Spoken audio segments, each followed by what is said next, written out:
Hi, everyone. Welcome to this edition of Roar Lions Roar. I'm your host, Bill DeFilippo, joined today by my co-host, Nick Pollock. Nick, what's going on? Nothing much. I'm excited to talk about this game. It was a lot of fun. Yeah, I'm just now noticing your jersey. Is that a JSN It throwback is. or It is. okay? Yeah. Yeah. I was I was walking around the grocery store this morning and I saw a guy in a Seahawks throwback, and it was a Steve Largent jersey. I've So got that. I've got somehow that one upstairs. Yeah. somehow you're not the first person I have seen today wearing a Seattle Seahawks throwback jersey, despite the fact that I live in central Ohio. So Best jersey in football. it I'm is, actually I'm it more is. surprised you didn't just see someone wearing a JSN jersey, really. Yeah, you put it that way. It's fine. It is improbable that the Seattle Seahawks jersey that I saw around Columbus, Ohio was not JSN. That is correct. Speaking of good jerseys, we had a very good jersey matchup in Beaver Mm-hmm. Stadium on Saturday night. And Nick, may I take a victory lap for a moment? Of course. And I will give you an assist on this one because you co-signed this. But in the preview pod for this game, we said there hadn't been a game this year where Penn State just really had its annual beatdown of a Big Ten opponent. Mm-hmm. And on Saturday night, emphatic beatdown of the Nebraska Cornhuskers to move to 5-6 on the year, give Penn State 2 wins in a row, and wrap up what has been a tumultuous season at Beaver Stadium with a victory. The Nittany Lions came out on top 37-10, a great performance by the Penn State defense. Penn State's offense, led by Kaytron Allen, becoming Penn State's all-time leading rusher on the night, had 25 carries for 160 yards and 2 touchdowns. Nick Singleton also pitched in 2 touchdowns of his own, and Ethan Grunkemeyer with a ruthlessly efficient performance throwing the football. In a way, Nick, it was kind of maddening to watch this because this was the vision, and it sucks that it took until game 11 to fully see it actualized. But at the same time, it just felt so good watching them put belt to ass on somebody like this.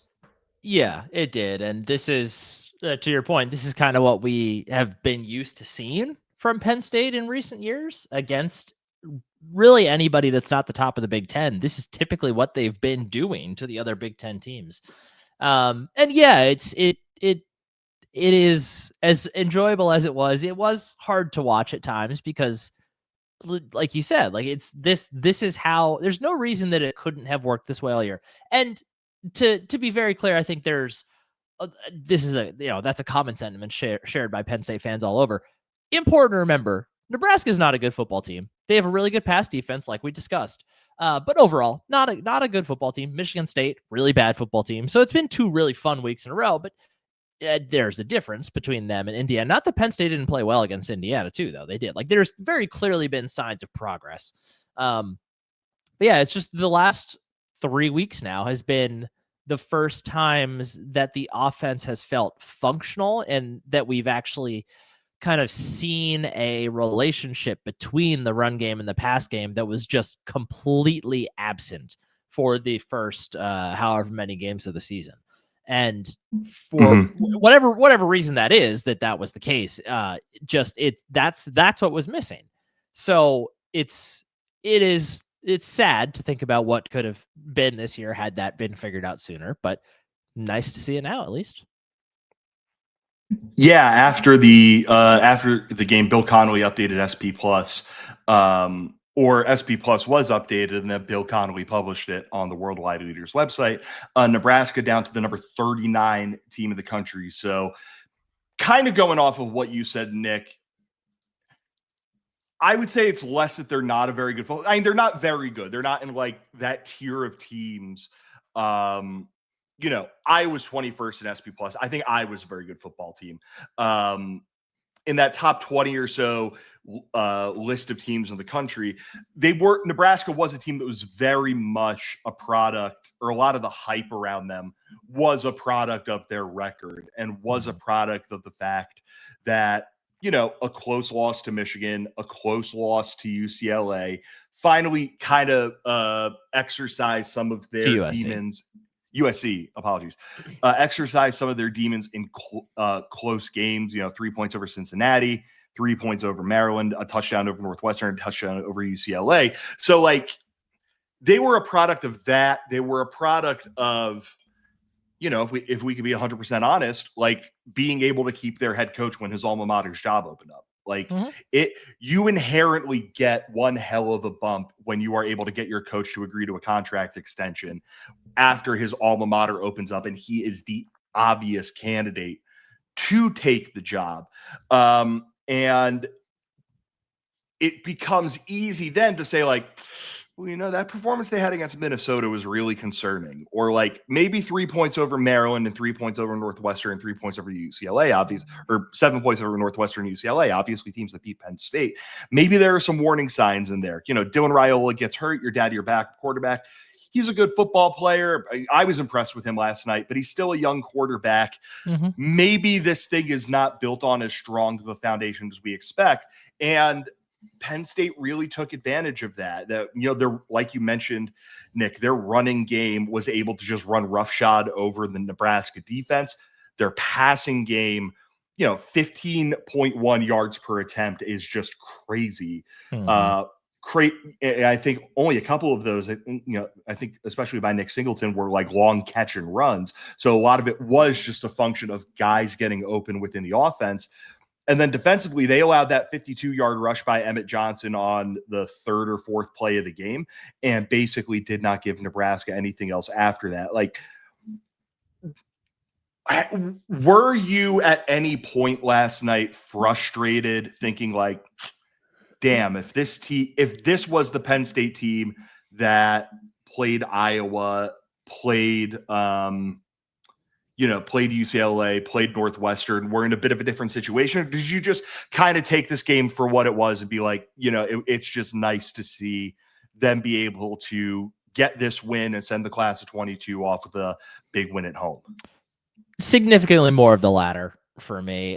There's just so many variables. The Iowa one is interesting because you could very easily say, even if you had shuffled Iowa to being after Ohio State and Indiana, instead of that being the Terry's first game and Grunk's first game, like I think if you shuffle Iowa 2 weeks back, they win that game fairly easily.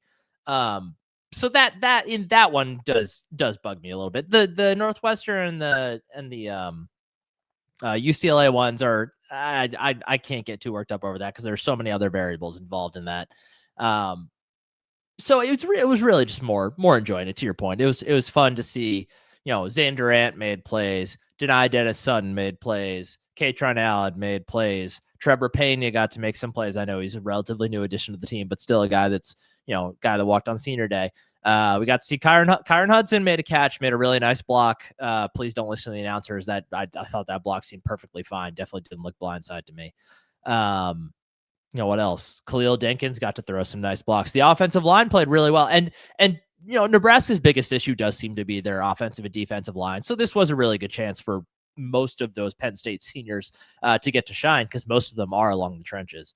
But it was, I had fun watching these guys get a chance to ball out in Beaver Stadium one last time. And in a way that were like pretty early on in the game, everybody knew how this game was going to go and what was going to happen. So they really got to kind of cut loose a bit and have some fun. And that was fun. That was fun to watch.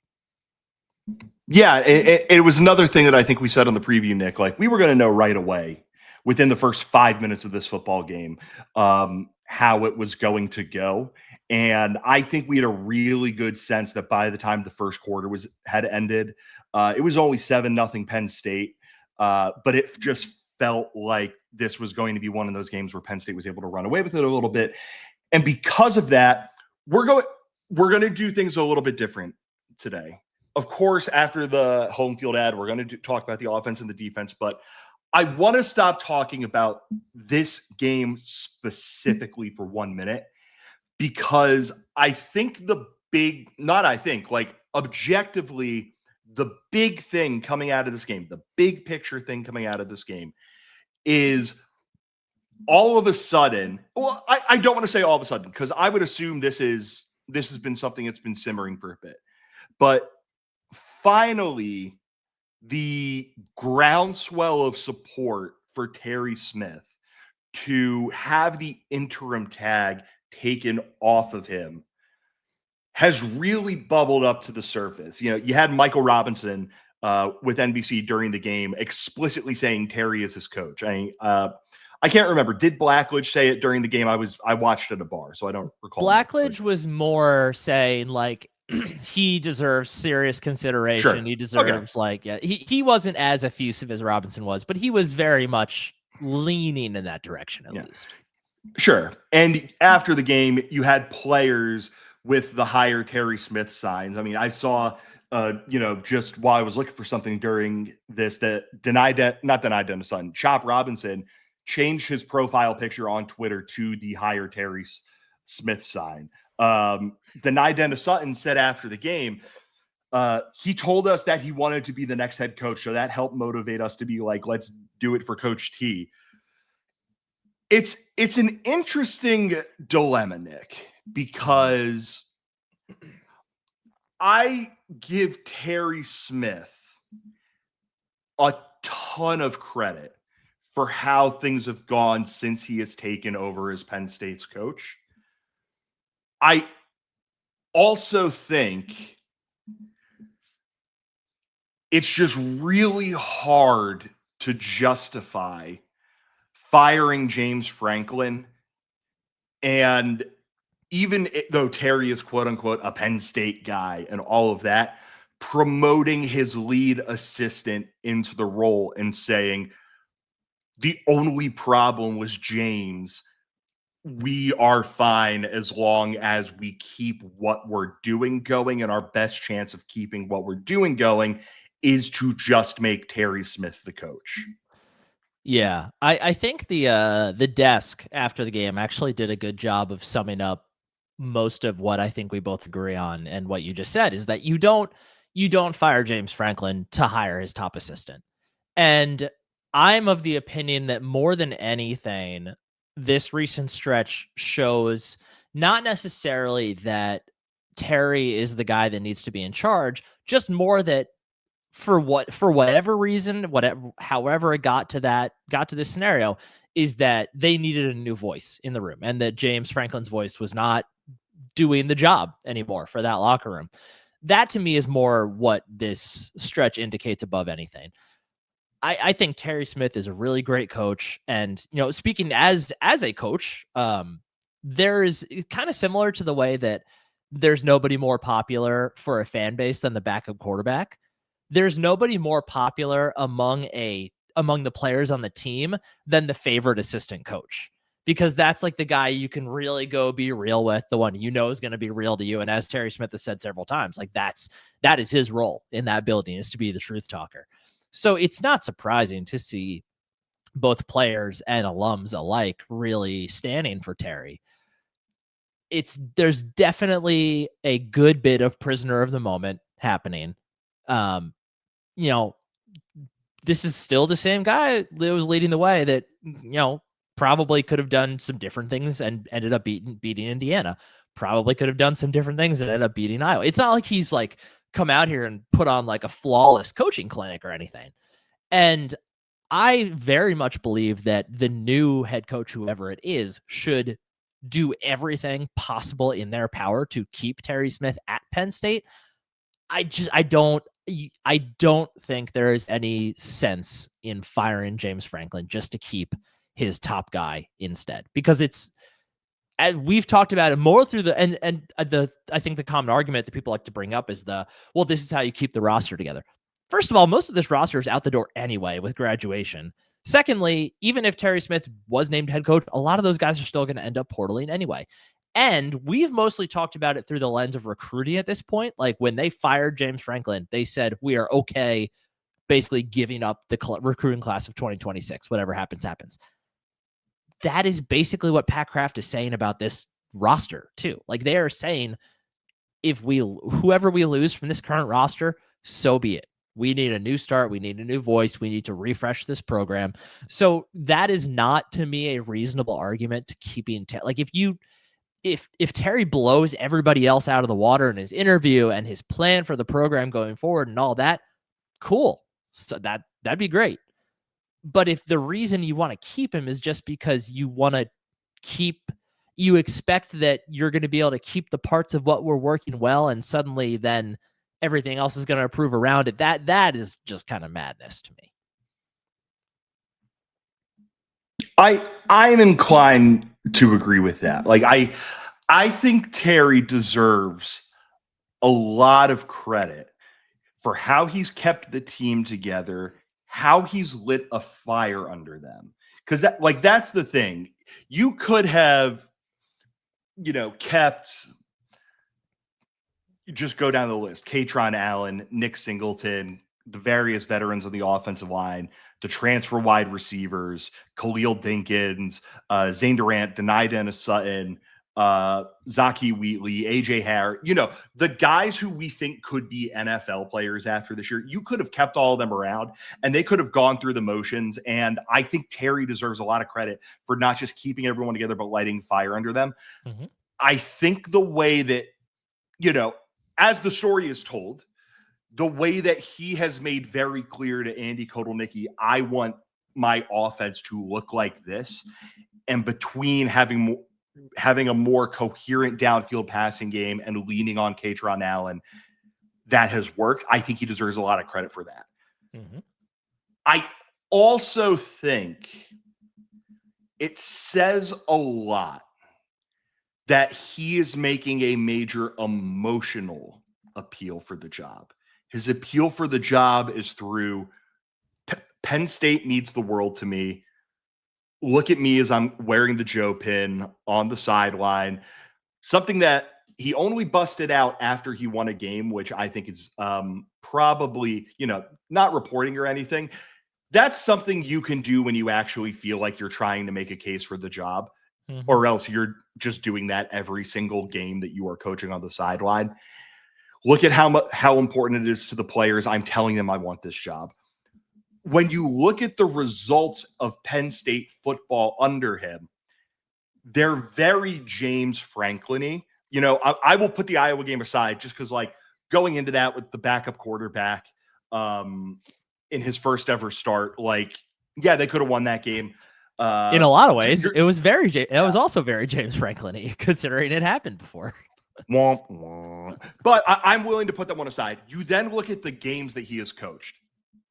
The problem that James Franklin has had is beating Ohio State and beating the other top 5 teams in the Big Ten. Sometimes you'll come close, but it'll be no cigar. That's what happened in the Ohio State and Indiana games. Mm-hmm. The problem with James Franklin has, until this year, never been you're losing to the 3-8 and 0-8 in conference Michigan States of the world. It has never been you're playing a team like Nebraska at night, a big, quote unquote, Big Ten West team at night in Beaver Stadium, and you're able to stunt a little bit on them. That has never been the issue with James Franklin.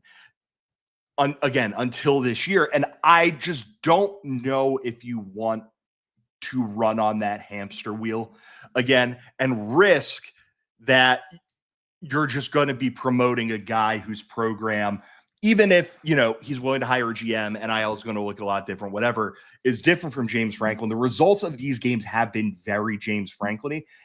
I think you were 100% right, Nick, that you have to do everything in your power to keep him around. I totally understand if you are not making him the head coach, it's a big risk that he's just going to leave and, go be Franklin's right-hand man at Virginia Tech or look for a head coaching job somewhere. I don't know.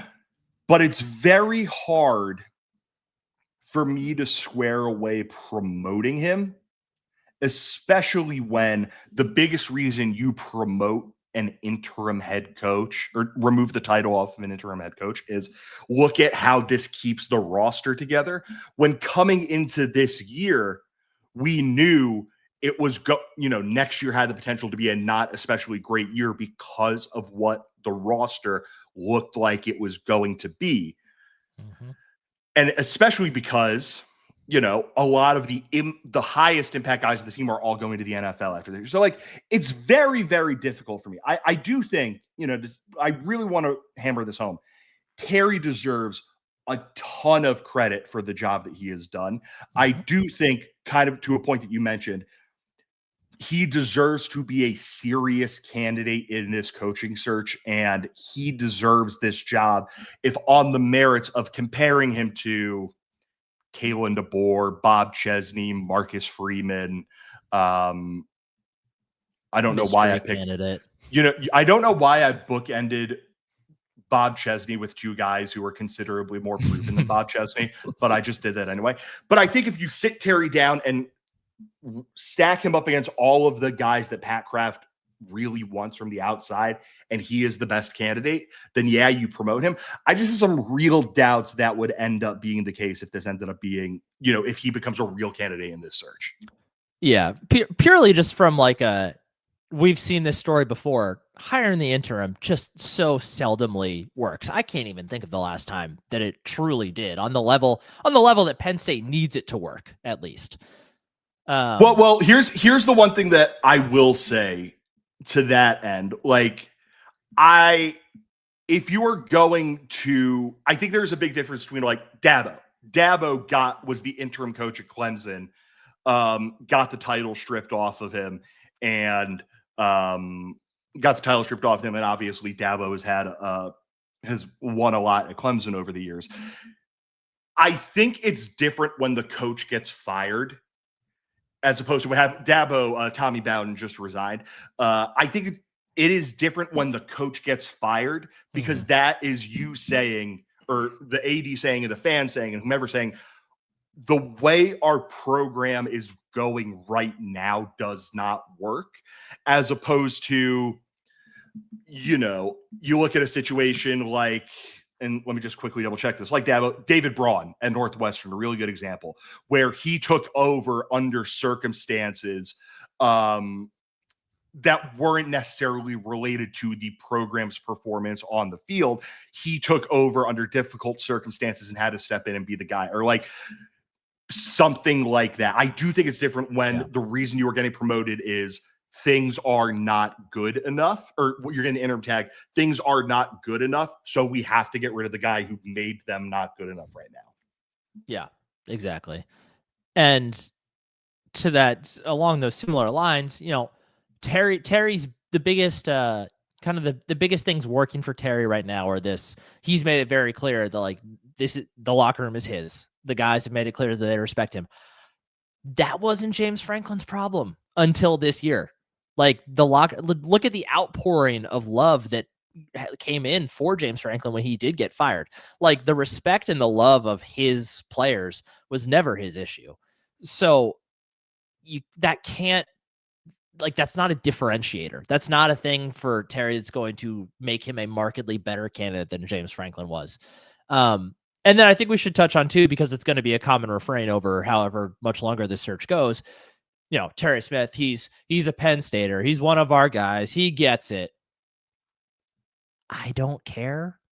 I don't care if the new coach is a Penn Stater. I don't care about what their connection is to Penn State. I think it is helpful and relevant if they are the best candidate. Otherwise, can I actually push back in one way on that? Sure. I think there's a lot of value in keeping Terry around for that reason. But two, yes. I think the value in something like that comes when you are making this decision and you are basically making clear to the coach you were trying to hire, there are a lot of problems, issues, moments where you're going to be Sisyphus here, just pushing that boulder up the hill endlessly. And as a result, your knowledge of how to navigate those situations and your love of the program are going to be crucial. I don't necessarily think that's the case here, but like you and I mentioned, Nick, I think there is a ton of value in having an element of that in your staff. If you're Bob Chesney and you're coming into Happy Valley and you've never coached at the P5 level, P4 level, before, and you want to have a guy who can immediately give, in keeping him around and hiring him, that is an instant shot of credibility to you taking over as the coach at Penn State. Yeah, absolutely. Yeah, that if you are, especially in the scenario that you're bringing in Bob Chesney or somebody else not really connected to the program at all, or even somebody or whether it's jumping up from to the P4 level where they haven't been, or someone who's not connected at all. Like, there is a ton of value in keeping Terry Smith. There's a ton of value keeping Terry Smith regardless, because he's a really good coach. But even if not Terry Smith, like, I fully expect the next coach to, in some way, shape, or form, make sure that his staff has some heavy Penn State influence on it, whether that's Deion Barnes, the defensive line coach, whether that's trying to back up a truck to get Bobby Ingram to come coach wide receivers at Penn State and leave his NFL post. Like, I think there's a lot of there's going to be a big push to make sure that influence is there anyway. Terry Smith is the best candidate for that if he wants to stay. Agreed. I do think, just on a slightly different note for Terry, because this week was the first time that I really got the impression that he truly does want this job. I was pretty on the fence about whether he really wanted it before this, but I think that he made it emphatically clear now. Oh yeah. But if he does want to be the head coach at Penn State one day, I think he needs to, like, if he really wants to be the head coach at Penn State one day, this needs to be his last year in this role. He needs to go try to get a head coach job somewhere with all the coaching carousel chaos that's about to ensue, or he needs to go be a defensive coordinator somewhere. But if he wants to eventually make it back here as the head coach, he needs to do something else, and that something else cannot be following James Franklin again. Mm-hmm. Like, so that's just a kind of a different note for Terry there. Like, if that's his aspiration, he needs to really start working towards that in a different way. Yeah. And if I can say one thing, Terry is 56 years old. So you,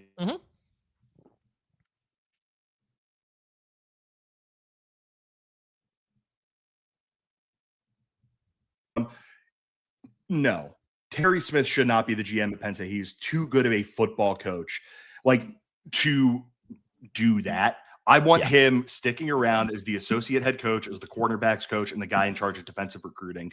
I want Terry being involved in football. I don't want him being like a spreadsheet nerd, which I say affectionately to, if you are a spreadsheet nerd listening to this, good on you. I would prefer you being GM over Terry Smith, but I would also prefer that Terry Smith coaches Penn State football players more than you. So that's that. I think we are. I think we've covered most of this pretty well. But I do just want to stress, like, I love Terry Smith. Absolutely. I got really emotional watching, like, how much it all meant to him emphatically saying, "This is my locker room," just all that stuff. It was absolutely kicks ass. I really hope he is part of the next chapter of Penn State football. I just have a lot of skepticism that it would be as the team's head coach. So before we get, I think we should make it really clear too. Like, both of us would be floored if Terry Smith is the next head coach. I would be very surprised. Yeah. Just to make it abundantly clear for those listening. Yeah, I did before we did the pod earlier today, I put out a tweet from the blog's Twitter account and said, "How do you view Terry and Penn State's coaching search?" And I gave you the options of number one choice, top candidate, not number one, fine, prefer others, and do not want him. And they broke down like this: 20.4% of people, as of 5:45 on Sunday, said number one choice. 40.3% said a top candidate, but not number one. 29.3% said fine, prefer others. 9.9% do not want him. I did think it was very interesting that more people went with fine, prefer others, which is where I think you and I would land on this, Nick, than number one choice. But it does seem like the plurality of support is behind him being a top candidate, but not the number one guy. We'll have to see in the coming week or two how this all ends up playing out. Still got another football game to play, and we're coming off the heels of the Nebraska game. We're going to talk about that a little bit further in a second. But Nick, home field apparel, what do you know about it? Wearing the long sleeve right now. Got my logo right there. I know that I have added a couple items onto my Christmas list, and I plan on purchasing a couple things for friends and family. I also plan I'm going to try to purchase some stuff. Here's my problem with home field apparel, okay, which is a great thing to say in the middle of an ad read.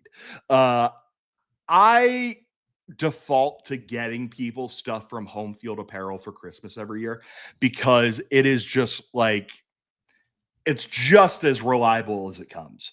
That Mhm. if you get someone home field apparel for a school that they love, they are going to love the gift, because home field apparel makes some of the best stuff that you can get in the collegiate apparel game. I'm not wearing any home field apparel right now, which is a pretty big surprise, because whether it's for a Penn State game, whether it's just lounging around my house, whether it is, wearing stuff during my workday, I usually have home field apparel on, because home field apparel just makes some of my favorite stuff that I have, whether it's for Penn State or whether it is for for another school that I decided to get something from their collection. I own a pair of St. Peter's joggers from when noted Northern New Jersey commuter school St. Peter's made it to the Final Four, Elite Eight or Final Four a few years ago. I was like, damn, I want to get my hands on some of those. Hopefully my dad, who is a Seton Hall graduate, will not be upset with me that I'm supporting a different Northern New Jersey school. Home field apparel has stuff for Penn State. They have stuff for plenty of other schools, and their collection of everything from t-shirts to jackets to hoodies to hats to joggers to socks, it cannot be beat. I'm going to recommend that you go to homefieldapparel.com and check out everything that Home Field Apparel has in their collection. Again, head to homefieldapparel.com and check out everything that Home Field Apparel has to offer in their collection. Thank you, as always, to Home Field Apparel for sponsoring this edition of the podcast. Nick, let's get back to talking about Penn State's 37-10 win over Nebraska, and we'll start on the offensive side of the ball. And there are two words, baby, and they are number one, establish, and number two, it.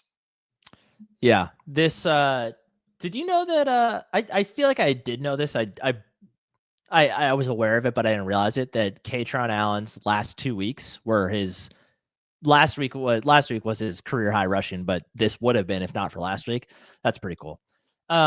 Yeah, this is what the offense has been missing all year, is this this determination to establish Kaytron Allen as the primary ball carrier and allow him to be the driving force behind the offense. Sprinkle in Nick Singleton to be the home run threat that he can be, and then use that to soften up the defense and open up these incredibly easy throws for the quarterback, in this case Ethan Grunkemeyer, to make down the field. This is how it was supposed to work. This is, by all indications, we were told that Penn State wanted to basically be Michigan last year. They wanted to control the game on the ground, and whether it was more of the blame lay in one place or the other, whatever, but the play calling, the offensive line's blocking, the flow of the game, the defense's inability to give the offense some rest sometimes, like all these things came together early in the year and led to a situation where the rushing game just could not be what Penn State needed it to be. But now it has become that. And we talked about, Nebraska, really good pass defense. So the chance to really take control of the game was going to be on the ground, and that's exactly what they did. Absolutely. It's a thing that we've mentioned a lot recently, Nick, and it is just, where is this team if they rode Kaytron Allen? Like, we knew coming into the game, Nebraska was not an especially good rushing defense. I mean, we had the stats in the preview for the game that Nebraska was allowing 5 yards per carry, which is tied for 112th nationally. And the way that Kaytron Allen was able to establish himself, it's been a thing for weeks and weeks that he is clearly Penn State's best and most comfortable running back. And wouldn't you know it, Nick Singleton, it wasn't like he had this indomitable game. 7 carries, 44 yards, 2 touchdowns, but that's at 6.3 yards per carry. And he added another 51 yards through the air. I think in terms of total offense, this might be his most productive performance of the year, where he touched the ball 10 times and averaged 9.5 yards per touch.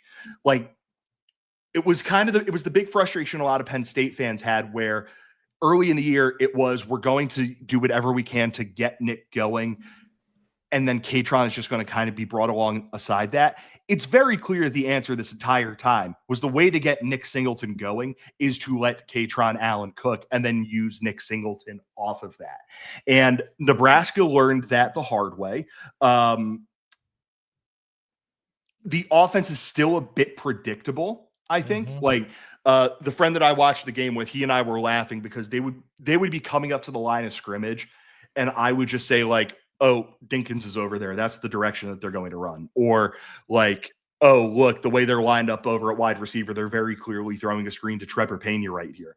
And that predictability, I think early on in the year they were so terrified of being viewed as predictable that's when it got overly complex and a little bit too uncomfortable for everybody.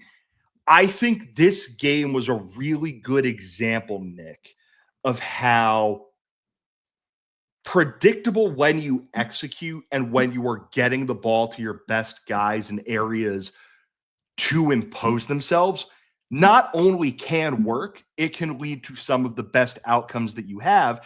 And, a thing that we said, it's a little bit frustrating. It took 11 games to get this, but I'm just glad they finally got this moment where Nick Singleton and Kaytron Allen and Penn State's offensive line were all able to impose themselves and go out with a bang. Yeah, I think the way that I think about it is that early in the year, they were calling the game very predictably, but they didn't think it was predictable. Like the way that they went about it, they thought they were fooling teams. Now they They are, thought opposing teams were falling for. I got your nose. yeah, That was the entire offense yeah, for months. yeah. Which it's again like how many times did we hear that they knew their strength was running the football? Everybody knew their strength was going to be running in the football. They brought 3 transfer receivers in because they didn't trust anyone in their receiver room, of course. And they're bringing back 2,000-yard rushers who both had chances to be the all-time leading rusher when the season was over. Of course, their strength was always going to be on the ground. Their offensive line looked like it was supposed to be the best unit on the team. So where was this disconnect then that your offense coordinator felt the need to try to spend the entirety of the game trying to trick other teams?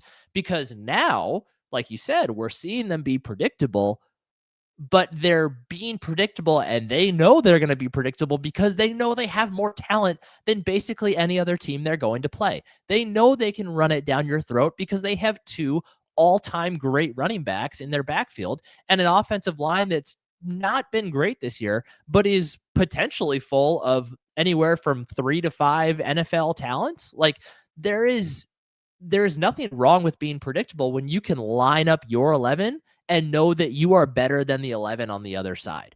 That's what was missing early in the year. They didn't trust that they were better than the team on the other side. They didn't think that they could execute better than the team on the other side, and that's where it went wrong. Kaytron Allen, aside from when he faced the 2 best defenses he's seen in Ohio State and Indiana, he averaged 3.6 yards per carry and 2.5 against those 2 respectively. Aside from that, he has not averaged under 4.5 yards a carry in a single game this year. Against Oregon, 4.5 yards a carry. Against Nebraska this week, 6.4. Early in the season, 5.4, 9, 8.6. UCLA, 6.3. Northwestern, 5.6. Iowa, 5.2. He has been a stud all year long, and the refusal to use him like one is what held them back so much. He did not have a single game with more than 16 carries before Iowa.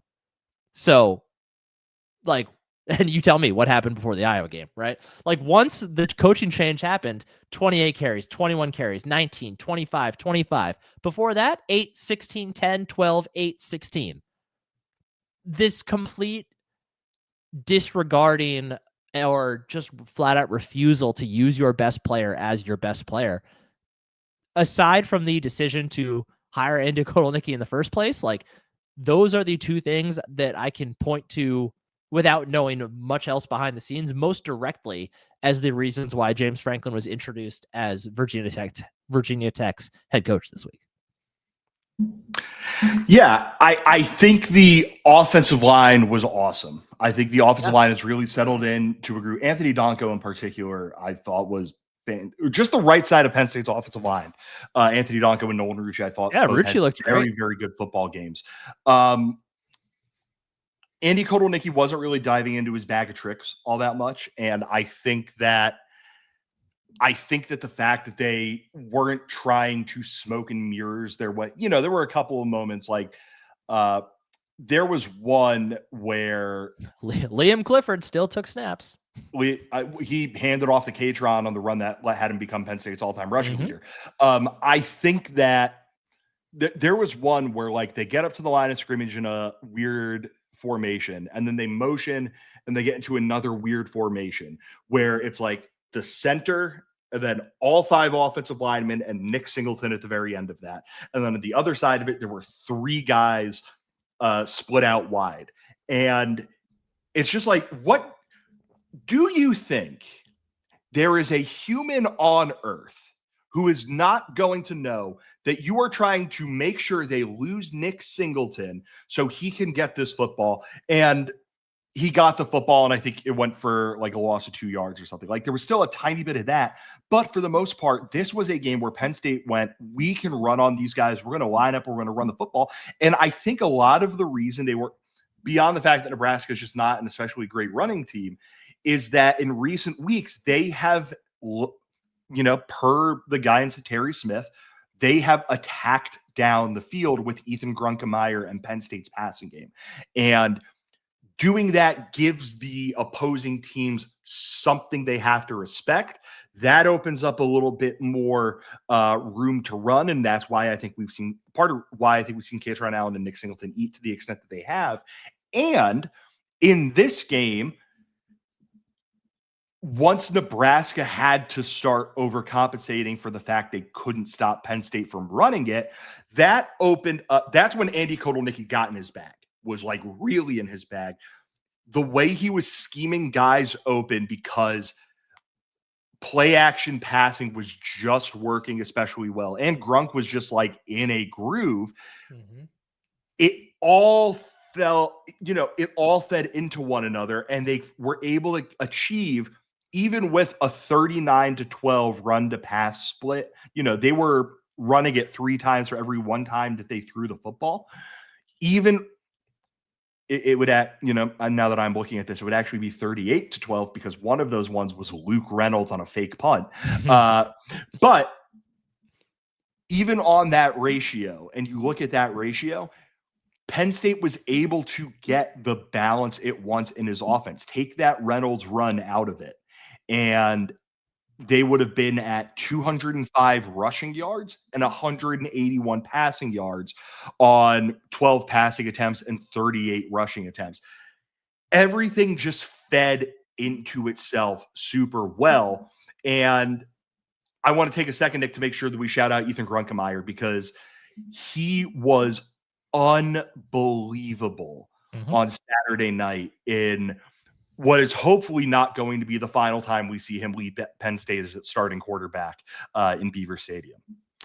Yeah, I remember one play where I thought he got happy feet, stepped up into a pocket, didn't need to, and took a sack. But overall, like especially like the throw to Devontae Ross stands out. Hung back in the pocket, took a couple steps back when he needed to buy more time, eventually escaped out when he had to, but kept his eyes downfield the whole time and found Devontae Ross open for like wide open, I don't know. I think that was Ross's only catch. Yeah, 28-yard grab. Like he ran the offense the exact way that he needed to run it.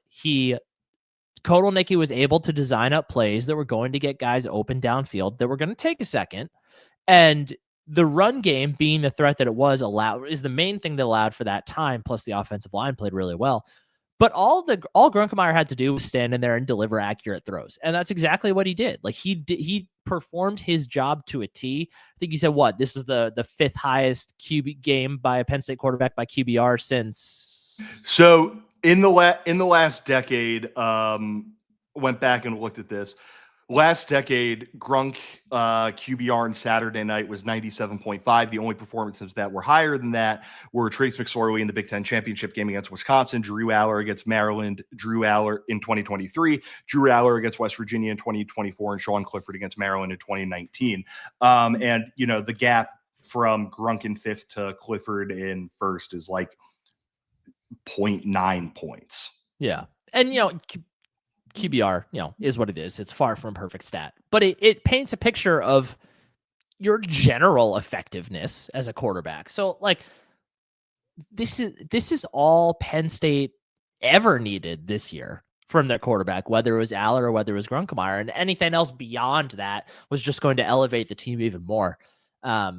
So I really happy to see that from Grunk. I really think he does have I think a lot of people forgot how highly touted he was as a recruit. Like he is supposed to be a really good quarterback. Hope he stays around. It's like to the earlier point, little frustrating watching it, knowing what could have been earlier this year, but really strong performance by him. I mean, he led the offense to the most points that Nebraska has allowed this year. Like their previous high that they had allowed was they allowed 31 to Maryland. They allowed 30 to Michigan. They allowed 21 to USC. Granted, those were both USC and Michigan were both on the road coming to Nebraska, so that plays a part in it too. But for all of USC's warts, scoring more points against an opponent than USC did is not a bad thing. Like there are so many good things about this Penn State team still, and it was great to see that Grunkemeyer was able to lead them to the kind of performance that they are still capable of having. Mm-hmm. Yeah, I thought he's gotten better every single week as Penn State's quarterback, just from a like cool, calm, collected perspective. I didn't think he was great last week at Michigan State. Do what he could, but he's gotten to the point where last two games against Michigan State, 127 yards, 9.8 yards per attempt, 2 touchdowns, no picks. Against Nebraska, 181 yards, 15.1 yards per attempt, 1 touchdown, and no picks. Starting to not, he hasn't thrown a pick in 2 games. That was the one constant over his first 3. Wasn't as sped up as, again, he was in the Michigan State game or, was against Iowa. He's actually in a very interesting thing. And, Penn State lost both of these games. So, or lost all 3 of these games. In terms of pass attempts, 28 against Iowa, 28 against OSU, 31 against Indiana, 13 against Michigan State, 12 against Nebraska. I think that is an indicator of what happens when this offense works in harmony. And, there were a lot of really good windows to throw into. The receivers did a good job getting open. Andy Kotelnicki did a good job scheming them up. I'm going to be mad forever about how Trevor Pena was used up until very recently because I think he is awesome. Mm-hmm. And we are just now starting to see that he could be a very, very effective football player if given the opportunity to catch the ball down the field. But Penn State's offense with a performance that had been coming for a while, and they were able to finally get there. And I think that also applies to Penn State's defense with how guys are getting involved. A lot of guys are getting involved. A lot of guys are getting settled into Jim Knowles' defense. They got punched in the mouth one time very early on in that game with that Emmett Johnson run up the middle, which very familiar sight. Just have one guy clean out Dom DeLucan, and there's like a hole to run through, and he hit it. And then otherwise, Penn State's defense barely allowed anything for the rest of the night. Yeah, they made every yard a war for Nebraska to pick up. They basically did to Nebraska's offense what teams were doing to Penn State's offense earlier in the year. They made every single yard they had to scratch and claw. Nebraska was 9 of 18 on third down, 50%. They were 1 for 6 on fourth down. Like this, there's still growth to be had, and there's still there's obviously still some missing pieces as far as personnel goes for the defense that Jim Knowles wants to run here. And even going forward, if Jim Knowles does stay on board, like I think we both agree that we both hope he does, there's going to be guys to replace, a lot of seniors leaving this defense, but there have been very, very, very clearly strides made. And one of the things that we talked about in the pregame was how not only have they done a better job picking up and learning the system and learning how to work it, but Knowles himself has adjusted things and started bringing more pressure. And we saw it continue to work in this game. Like it has been really, really effective, giving them a little bit of extra pressure on the quarterback. And they've been able to trust their guys in the secondary to do their job. And they have for the most part. So really, really fun performance defensively. Like I mentioned at the top, really fun seeing Zane Durant and Dennis Sutton get their flowers on senior day. We saw a really fun sack by, I don't know how to pronounce his name. Ivan Kemaju. I don't know how to pronounce the name. But if they're able to keep, I'll say Kemaju. If they're able to keep Kemaju, Granville, and Chaz Coleman next year, that is a really, really fun and young trio of edge guys. So fun to see them. We saw Alex Tash continue to work in at the linebacker rotation. Looks pretty good out there. Guys in the secondary played well. Darius Dixon had some freshman moments, but continues to be a really fantastic tackler, which is fun to see. Amari Campbell, I thought, played an outstanding game. Just there's a lot of things to be. Zachy Wheatley, great day on senior night. Really wish he had come down with that pick. That would have been a fun thing to see in his last game at Beavers. I was so mad. Yeah. Obviously not at Zachy. Like, I was so mad that he just I was right there for. I'm gonna sound like Tony Romo for a second, and I do apologize, but who was right there. It was that would have been a really cool moment too. But I mean, he's had plenty of those moments over his career as well. So it was a really, as fun as it was to watch Kaytron Allen running the football in this one, watching the defense play in this was an absolute blast. Like, you could tell they were having fun. They were playing as freely as I think we've seen them play all year. Like, this was a really fun defensive performance. Completely agree. I mean, they just look like they're growing into the Jim Knowles defense, which something I know I said a second ago, but whether it's guys growing into roles or guys getting more opportunities, it's been very fun watching. They have the known commodities. Denai Sutton's arriving. Denai Sutton played like a man possessed for large part. It was fun watching guys like Denai, guys like Zane, guys like Dom DeLuca, guys like AJ Harris, Zachy Wheatley, who knew this is their last game at Penn State, no matter what. Look like it was important to them to go out on a high note. I give them a ton of credit for that. But you look through the snap counts, and Ivan Kemaju got 23 snaps, which is the third most among defensive ends behind Denai Sutton and Zariah Fisher. Jalen Harvey also got 17 right behind him. Top two defensive tackles and snaps were Ty Blanding and Xavier Gilliam. Keon Wiley got 25 snaps. Alex Tash got 19. Darius Dixon was second only to AJ Harris in snaps. He had 46. Harris had 47. Guy like King Mack got 46 snaps. Second, obviously, Zachy Wheatley, 23 for DeJuan Lane. It really did dawn on me how much of this defense is now becoming guys who weren't on campus until at the earliest January. And through that lens, it makes sense that they would need a little bit of time. But the way that they have started to grow and impose themselves, and now gets you to a point where it's like, if they can keep enough of these guys around, they could have a very good defense next year. And you look through what Nebraska did on the day: 5.1 yards per attempt for TJ Lateef, 8.9 yards per catch for their various receiving options. Their most productive receiver on the day, Jahori Barney Jr., 5 receptions, 55 yards. Most catches went to Emmett Johnson, 8 for 48, 6 yards per catch. Johnson had that 52-yard gain early on in the game. So on the game, 19 carries, 103 yards. But if you take that big gain out, he was at 2.8 yards per carry.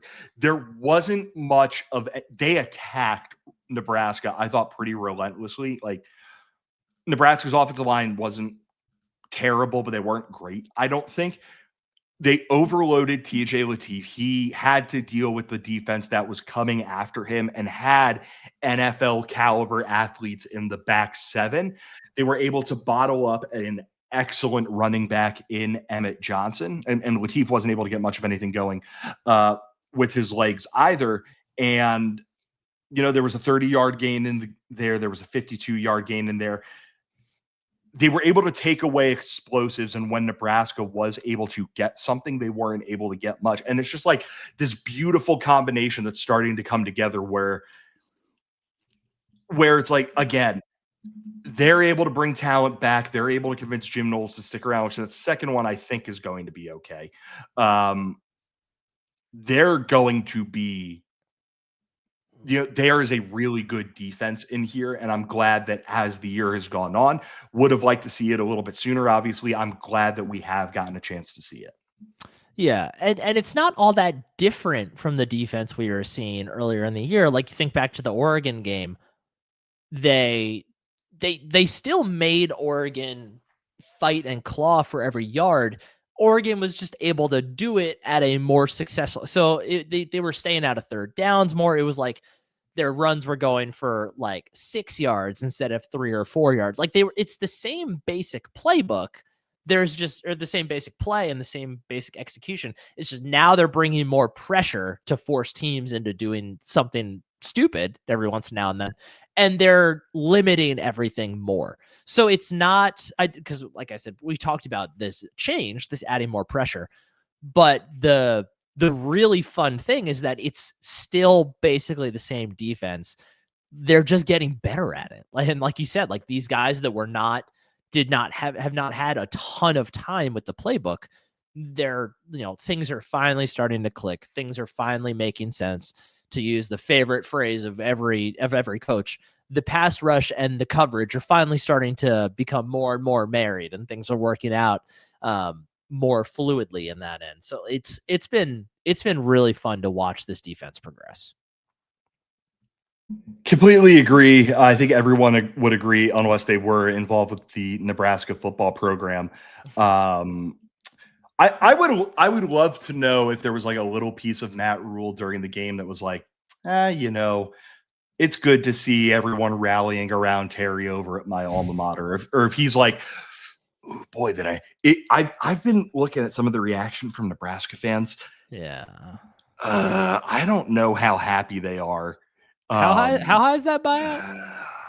I think it's like 15 million. So it's not, or okay. If he goes for another job, I think it's like 15 million. So I don't think it's too terribly bad, but like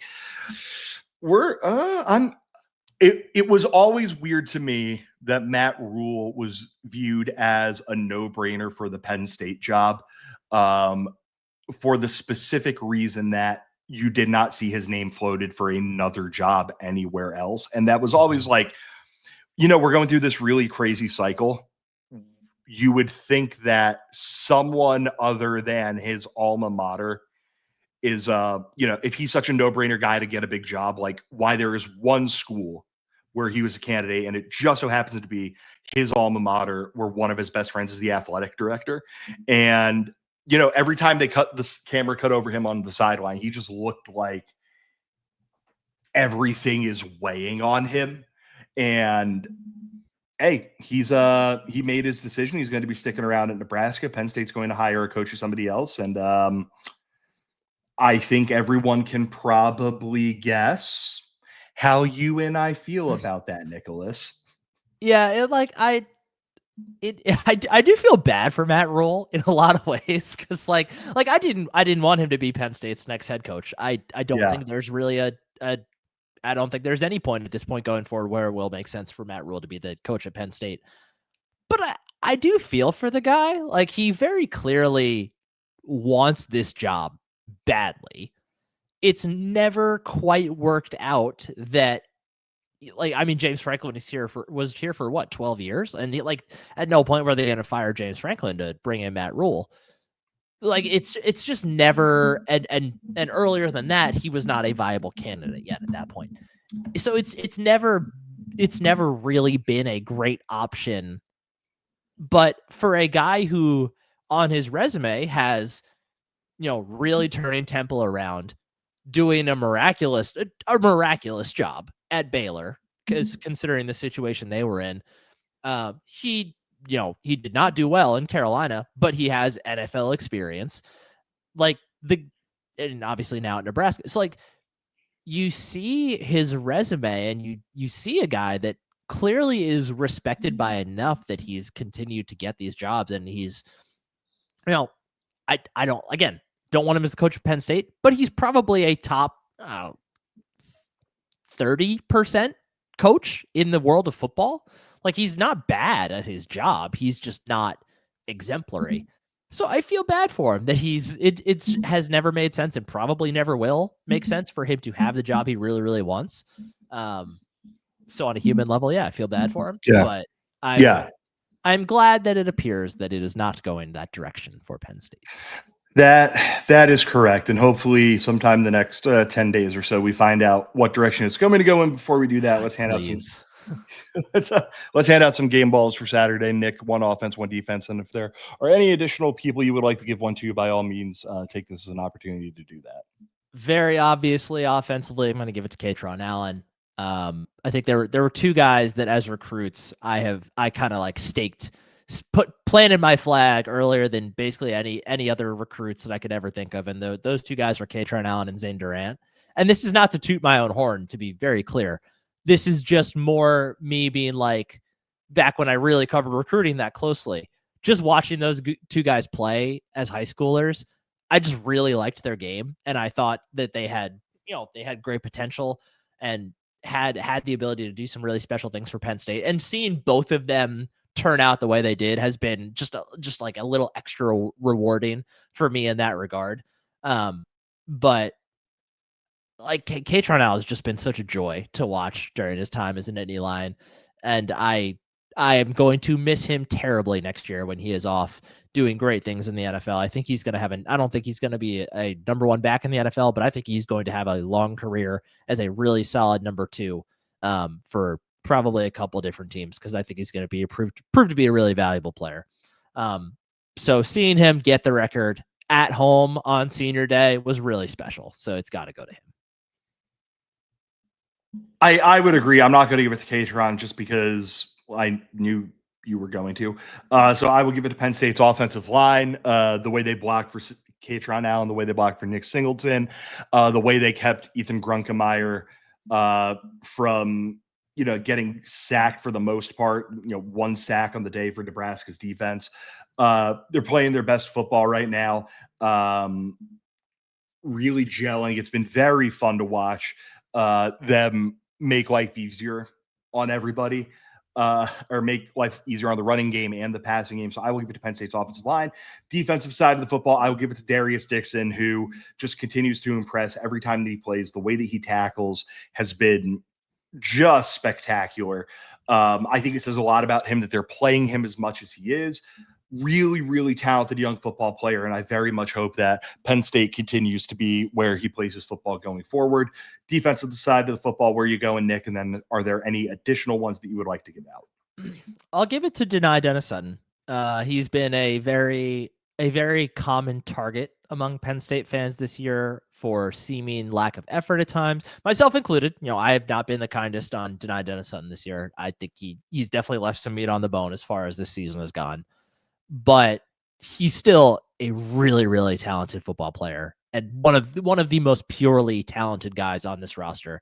So similar to Kaytron, seeing him go out on a high note, relative high note. Again, there were still plays he could have made in this game that he didn't. But seeing him go on the high note, get a sack on senior day, just the kind of thing you like to see.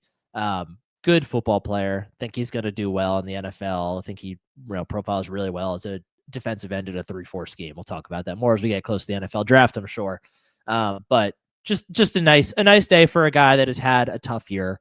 And seeing him go out like that was fun. I'll give an additional one to Zeki Wheatley. Didn't light up the stat sheet in this one. Really hasn't lit up the stat sheet a whole lot this year in general, but he's been everywhere on the football field. Like he has been exactly what Jim Knowles needed him to be from that safety position. He has been a reliable constant on that back end, no matter what he is being asked to do. So seeing him, he did the same thing against Nebraska here. Like he helped slow down what had been, just a week or 2 weeks before Nebraska was on a bye before this week, but 2 weeks before a really prolific passing attack for Nebraska in that one game with Latif at the helm. So great game for him. I'll toss an additional one to Amari Campbell as well. Like I said before, I thought he played a really good game. And I'll toss one more to Nick Singleton. Tied Saquon's touchdown record. Let's get him one more next week. There was a little part of me. Let me see if I can pull this up. One of Kaytron's late game touchdowns, The last one would have been Yeah. No, it would have been at the very start of the third quarter when it was first and goal from the 3 and they let Kaytron get it. And I was like, yeah, Kaytron deserves that. He's been the running back of the strive, but also like, come on, let's just do that. I'm going to give my extra one to Luke Reynolds, who has had what a bad case of what I would, or I'll give it to 2 tight ends. One to Luke Reynolds, who I think has had a very bad case of Mike Gesicki disease, where his sophomore year, just a lot of expectation, not his fault that he's kind of caught up in some, in a team that is a little bit weird. But he got after it as a blocker, and yet again, he is just like incredible on fake punts. That calling the fake punt there. Where are we? I have to find. I don't have it pulled up. It was very clearly called with the intention of getting Kaytron more opportunities to get the record. Absolutely.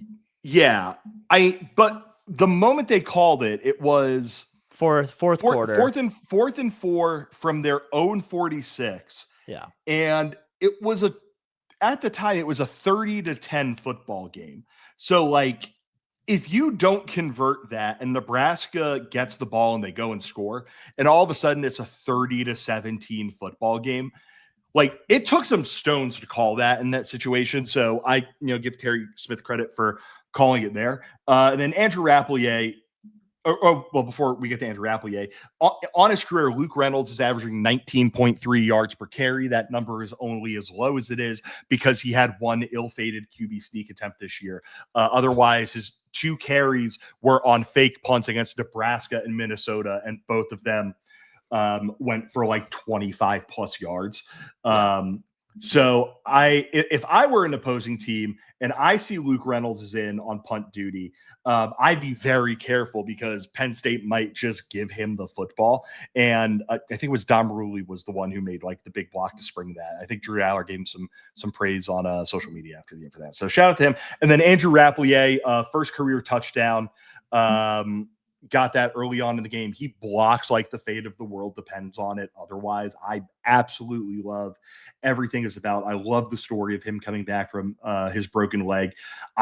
Another guy I really hope sticks around because I think a tight end room of him and Luke Reynolds next year, with how I expect Luke Reynolds to kind of develop. And Andrew Olesh going next year, possibly. Possibly, yeah. Who knows what the portal ends up looking like? But if it's a tight end room built around Andrew Rapplier and Luke Reynolds, I think has the potential to once again be an excellent room. Keeping Ty Howell is going to be really important for the next coach. So I'll do that. And yeah, Nick, any final things before I send the people off to their week?